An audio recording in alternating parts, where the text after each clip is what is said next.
TV 타임즈. 더 막내 작가와 함께 시선 집중의 문을 열겠습니다. 어서 오세요. 네, 안녕하세요. 더막갑니다. 오늘이 봄의 시작을 알리는 입춘이라 그러는데요. 아, 오늘이 입춘인가요? 네. 절기가 무색하게 너무 춥더라고요. 춘래 벌사춘이군요. 아, 네, 네. 그렇군요. 네. 네, 오늘도 한파가 이어진다고 하니까 우리 촌철님들 건강 유의하시기 바라고요. 예. 저희는 오늘도 삐딱선 정신에 입각해서 주요 뉴스 챙겨드리겠습니다. 자, 시작해 볼까요? 네, 김조현님이 머털도사 김종배 예측 적중. 뭘 적중하셨죠? 그러게요. 좀 이따 알아보죠. 네. 라라라님은 저는 토론회 못 봤으니 김종배 선생의 평가를 들으러 왔습니다.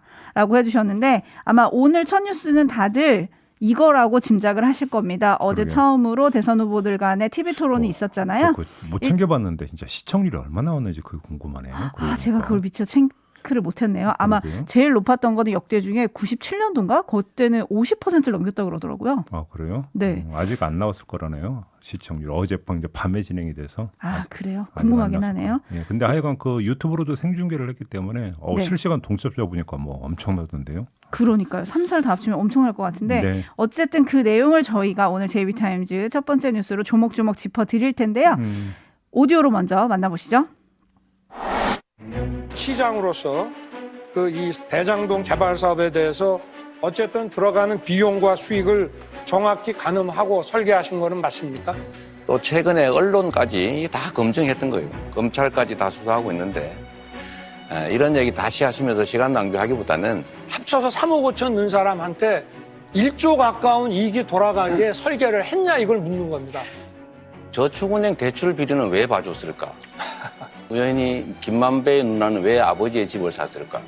여기에 대해서 답을 못 하시네요. 내가 한마디만 하면 윤 후보 죽는다 이렇게 얘기하잖아요. 부친의 집을 그 관련자들이 사줬지 않습니까? 그것도 이익이잖아요. 아니, 저는 그렇습니다. 아무런 이익이 없었던 점들을 보면 네. 오히려 윤 후보님이 저는 더 책임져야 되지 않을까 싶은데요. 혹시 윤 후보님께서 청약 점수 만점이 몇 점인지 아십니까? 40점으로 알고 있습니다. 예, 84점인데요. 84점에. 예. 종부세는 세금 폭탄이라서 이거 폐지하겠다 이렇게 말씀하셨어요? 25억 사는 분이 50만 원 세금 내는 거를 폭탄이라고 이야기하니까 제가 다 부끄럽습니다. 종부세는 그냥 폐지하는 것이 아니라 재산세와 두 개를 합쳐가지고 합당한 과세를 하겠다 이렇게 말씀을 드렸습니다. 브룩스 전 주한미군 사령관도 추가 사드 필요 없다 이렇게 말을 했는데 왜 그 말씀을 계속해서 그거는 제가 보기에 잘못 알고 이거 계십니다. 안보 불안을 조성해가지고 표 얻으려고 경제 망친다는 지적이 있는데 어떻게 생각하세요? 안보가 튼튼해야 주가도 유지가 되고 이 대한민국의 이 소위 말하는 어떤 국가 리스크라는 것이 이제 주는 거고요.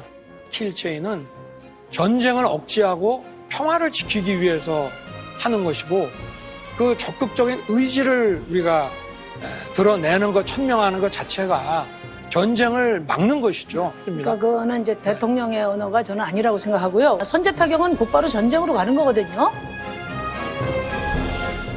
네.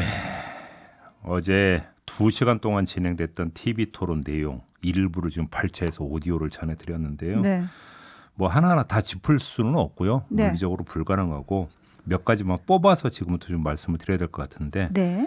가장 눈에 띈 부분은 TV 토론과 여론 공간 간의 거리가 참 멀더라. 무슨 이야기냐. 지금 여론 공간에서 김건희, 김혜경 두 배우자 논란이 아주 뜨겁지 않습니까? 뜨겁죠. 근데 어제 TV 토론에서는 전혀 안 나왔어요. 그러게요. 딱 하나. 그러니까 심상정 후보가 윤석열 후보에게 그 김건희 씨의 미투 관련 발언 관련해서 김지은 씨에게 사과를 요구한 것. 네. 이 한 장면 빼고는 일체 나오지를 않았거든요. 자, 왜 이런 현상이 TV 토론에서 벌어졌을까? 이게 이제 궁금한데 네. 가장 우선 떠오르는 건 이건 물고 물리기 때문이다. 이렇게 해석을 할 수 있죠. 그래서 언론에 이심 윤심이라는 말이 등장했더라고요. 그러니까요. 이재명, 윤석열 후보 모두 상대를 치면 나도 역공을 받기 때문에 자제했다. 뭐 이렇게 볼 수 있는 거 아니겠습니까? 네. 그럼 그렇다 치고 안철수 후보와 심상정 후보는 상관없잖아요. 자, 바로 여기서 성립되는 가설이 나오는데 TV 토론은 고정 지지층보다는 부동층, 중도층을 향한 어필의 장이다. 네. 그리고 중도층의 관심은 도덕성 문제보다는 오히려 먹고 사는 문제에 쏠려 있다. 그래서 먹고 사는 문제를 푸는 리더십에 쏠려 있다. 네. 이렇게 봤기 때문에 안철수 후보나 심상정 후보 같은 경우도 김건희, 김혜경 논란 이거는 건너뛴 게 아니냐 이렇게 해석할 여지가 있다고 봐야 될 것 같고요. 특히 안철수 후보 같은 경우는 그렇다고 봐야 될 것 네. 같고요. 자, 이런 분석에 기초해서 두 번째 포인트가 나오는데 애초 관전 포인트 가운데 하나는 윤석열 대 안철수 대결 구도였어요. 왜 그러냐면 이 중도층 2030을 놓고 두 후보가 지금 상당히 경쟁을 벌이고 있다는 게 일반적 분석이었기 때문이죠. 그래서 윤석열 안철수 대결 구도에서 어떤 장면이 연출이 될까 이게 이제 궁금한 그 포인트 가운데 하나였는데 네. 이 구도로 한정해서 보면 안철수 후보는 부인 문제에서 상대적으로 자유롭기 때문에 윤석열 후보를 공격할 수도 있었다. 이렇게 볼 수 있는데 그렇지 않았거든요. 그 네. 이유는 조금 전에 말씀을 드린 것처럼 네거티브한 비교 우위보다는 포지티브한 비교 우위를 어필하는 걸 우선 잡았다. 이렇게 분석을 해야 될 것 같습니다. 바로 이런 전략 때문에 국정과 관련한 질문에 집중을 했고 여기서 비교적 안정감을 보였다. 안철수 후보가. 네. 이렇게도 평가를 할 수가 있을 것 같습니다. 여기서 이제 그 불거져 나온 안철수 후보의 정책 색깔이 뭐냐 이건 논외로 치고요. 그러면서 상대인 윤석열 후보의 실수도 끌어낸 것 아니겠습니까? 아, 그 청약. 청약 가점 만점. 네. 뭐 그러니까 이렇게 좀 봐야 될 것 같습니다. 그다음에 마지막 세 번째 포인트는 대장동인데요. 누구나 예상했던 대로 윤석열 후보는 이걸 부각시키려 했고 이재명 후보는 막으려고 했던 거 아니겠습니까? 네. 근데 가장 결정적 장면이 무엇이었을까?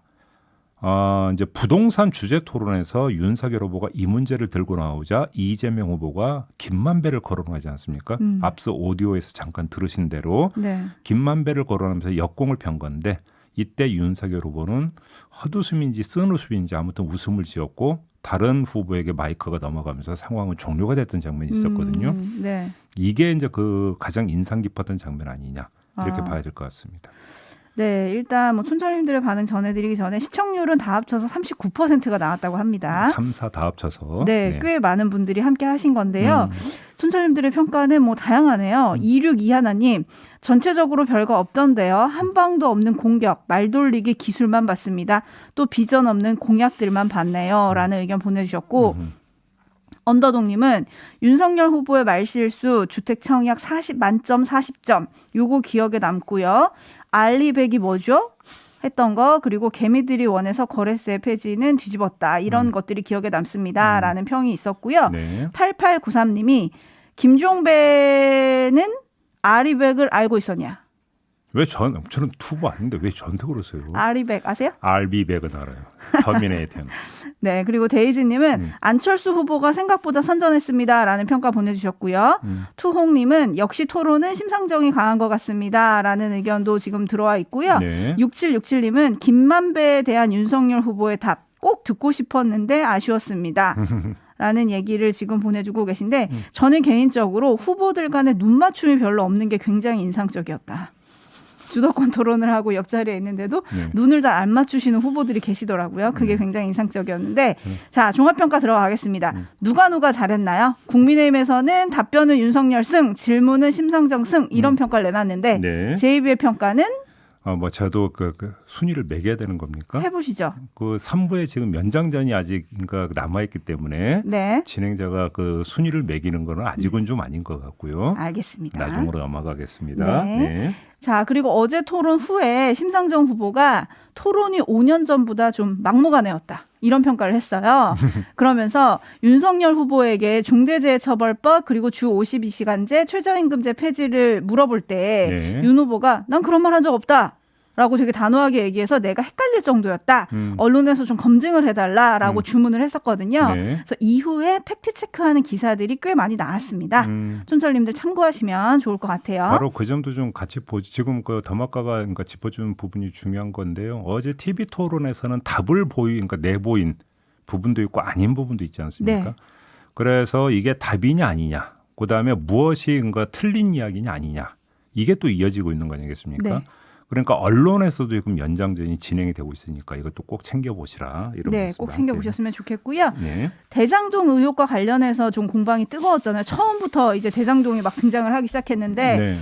한편 어제 검찰발 뉴스가 하나 있었어요. 음. 황무성 초대 성남도시개발공사 사장의 사퇴를 강요했다는 의혹에 대해서 이재명 후보 그리고 정진상 전 성남시 정책실장 등이 무혐의 처리가 됐거든요. 네. 이를 두고 이제 이재명 후보가 리스크 하나를 털었다 이런 평가도 있지만 반면에 검찰이 이재명 후보가 녹취록에 등장을 하는데 어떤 형태로든 조사를 하지 않고 내린 결론이라서 좀 권력 눈치 본 거 아니냐 이런 이야기도 지금 같이 나오는 상황이다. 그렇게 이제 그 이야기가 그렇게 되면 또 윤석열 후보도 녹취인가 대화록이든가 등장을 하니까 그럼 또 어떻게 되는 거냐. 어제 이제 그 나왔던 뉴스 보면 그래 수사 중이다. 네. 죽어 뭐 그러니까 김만배가 이야기했다는 그 부분이 있지 않습니까? 네. 수사 중이라는 보도도 있었는데 그것도 어떻게 되는지도 함께 봐야 되겠죠. 네. 그리고 헨젤과 그레테님이 윤석열 후보 본인이 공약한 LTV 90%까지 담보대출 해준다고 말한 것도 자기 공약도 몰라서 80%라 우기던데요라고 해주셨는데 이거는 이제 토론이 끝나고 국민의힘 선대본이 팩트체크를 해주기를 선대본 발에 의하면 그렇게 공약을 한 적이 없다. 자기네는 80% 유지 공약을 계속 유지하고 있었고 얼마 전에 JTBC가 90%까지 한다고 보도를 했지만 그거는 본인들이 낸 공약이 아니고 추측 보도였다. 이렇게 또 팩트체크를 하기도 했었죠. 좀 정리해서 하나만 말씀을 드리면 상대적으로 안철수 후보 같은 경우는 네. 오로지 국정 특히 정책 문제에만 그러니까 집중해서 이야기를 하면서 이전에 비해서 안정감을 보인 측면은 분명히 있는 것 같습니다. 목소리는 좀 떨리시던데. 이게 이제 그 중도층한테 어떻게 어필을 할지를 좀 봐야 되는 것 같은데 다만 여기에는 일정하게 입지의 차이도 있는 것 같아요. 무슨 이야기냐면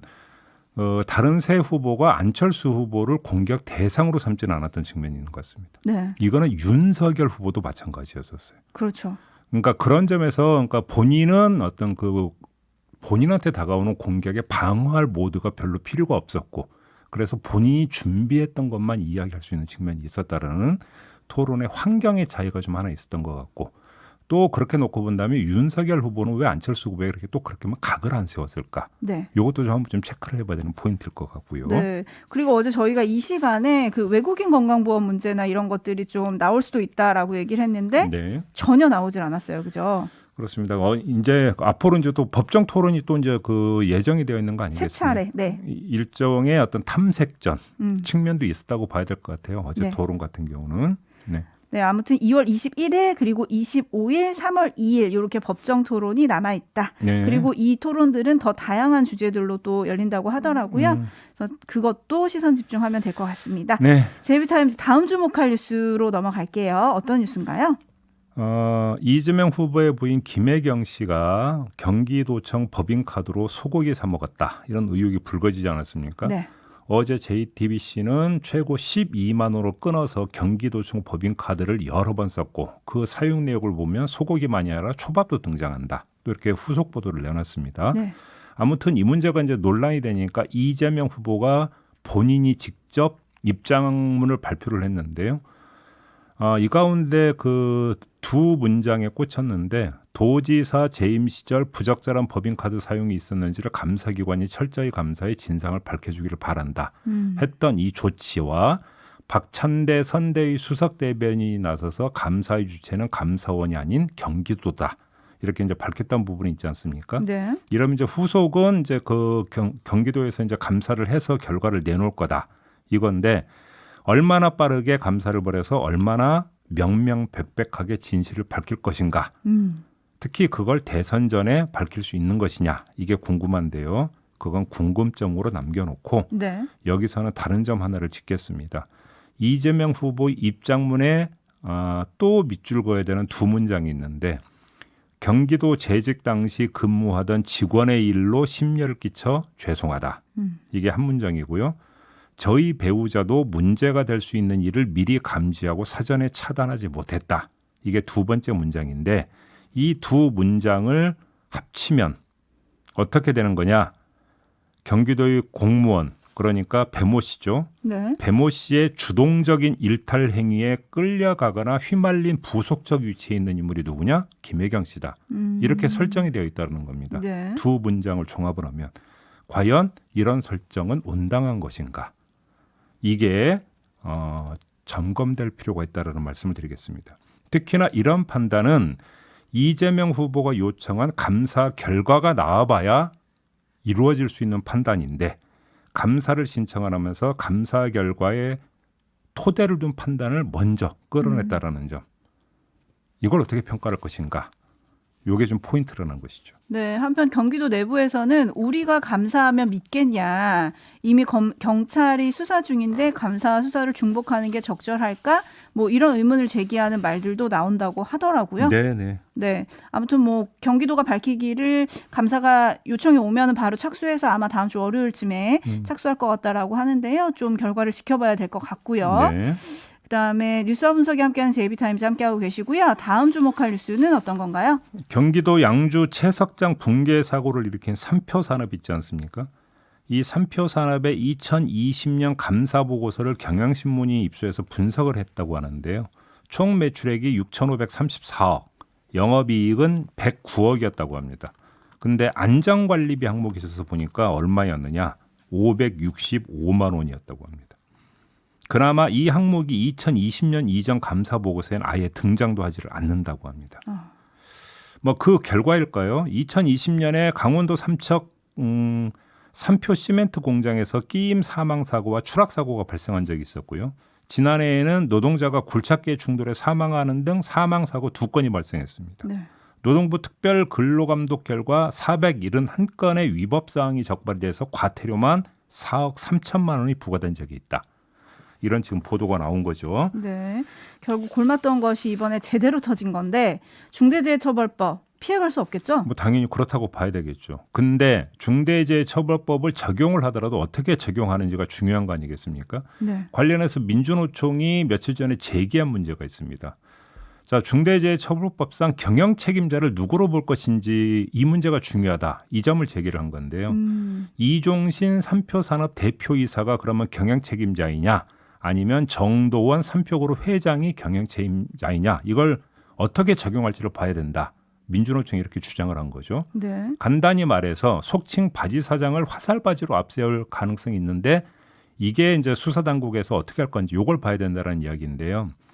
참고로 정도원 회장은 삼표 산업의 지분 98.25%를 갖고 있는 지주회사 삼표의 지분 65.99%를 갖고 있는 한마디로 오너거든요. 네.